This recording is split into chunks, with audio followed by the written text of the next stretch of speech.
Hey everybody, this is Chris, your dependable host for all things Reed, and we're here with Nick once again at Reed. And today we're going to be talking about the feed tap drilling machine. Now before we do, can you tell everybody what the feed tap drilling machine is?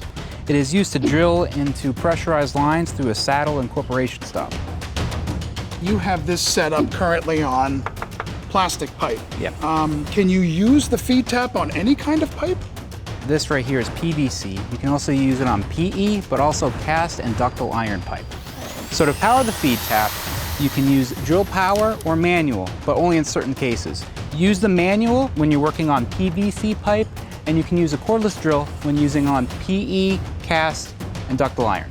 You can't use the drill on PVC? When using a cordless drill, it's very easy to overfeed, and because of that, you risk cracking the pipe. I see. So you want to use something manual like a ratchet would work, yeah. Now before we move on, we're not doing any active drilling today, so I don't need the rest of the PPE, correct? Correct. My first tip has to do with powering the feed tap using a cordless drill. Sometimes we get calls from customers with problems that were due to overfeeding the feed tap. So how do you prevent overfeeding? To really show you, we're going to go over to Ben in the shop. So now we're ready to drill, and when we start drilling, we want to slowly introduce the cutter into the pipe by continuing to turn the cylinder clockwise. We call it a control feature because sometimes you're helping the cutter into the pipe, and other times you're keeping it from feeding too fast into the pipe. We want to control the speed that the cutter drops into the pipe, because if the drill is hard to hold on to, you know you have too much pressure down at the pipe. Is there anything particularly special about drilling through PE? Yeah, PE it has a gummier material, so you want to make sure when you're using that cordless drill, you want to go slower, you want to feed slower, and you'll get a better cut. Another tip is to always use tapping compound on the OD of the hole cutters. Okay, so I see you're just putting it around this part. You don't want to put it on the inside or throughout the entire thing? Correct. You do not want it inside. You only want it around the outside. And that's because you don't want the inside lubricated. It has a better tendency for the coupon to actually fall out if the inside is lubricated like that. Ah, I see. So tell me more about the coupon. Actually, my next tip has to do with retaining the coupon. Oh. Now you could do that by using the CRPD 25, and that is the coupon retaining pilot drill. This wire right here actually is used to retain the coupon.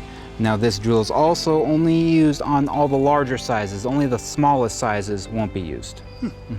Coupon retaining pilot drill. That is correct. Kind of speaks for itself. It does. So how exactly does this grip the coupon when you use it?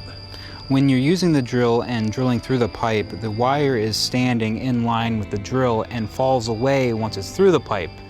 And that is actually the action that brings the coupon back up. I see, so it kind of grips it. Yeah, in a way, I would say so, yeah. Pulls it up with it. Sometimes customers called because they're confused on which adapters to use with each shell cutter or if they should use an adapter at all. For the PL series shell cutters, you're going to either be using the 94198 coupling, or for the two larger sizes, the 1 7/16 size and the 1 3/4 inch size, you're going to be using the 1 1/2 inch to 2 inch arbor adapter. And now after you do this, the threads, female and male, on the boring bar and on the arbor adapter match.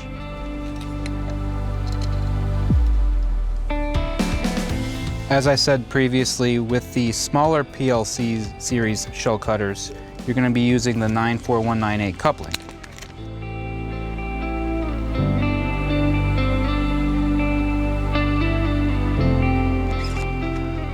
As you can see, with these shell cutters, they have a male thread. The boring bar also has a male thread. That is why you'll need the coupling to connect the two. To reiterate, all the PL series shell cutters need an adapter to thread onto the boring bar.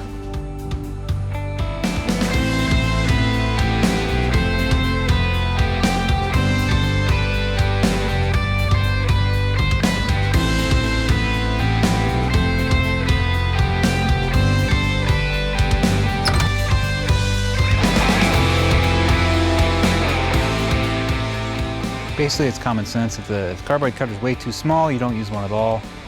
Medium size, medium magnets. Big one, big magnets. This is also more insurance because the wire on the pilot drill should be retaining the coupon. The magnets are equal distance apart, so it can adequately retain the coupon and catch all of the shavings that might be coming off.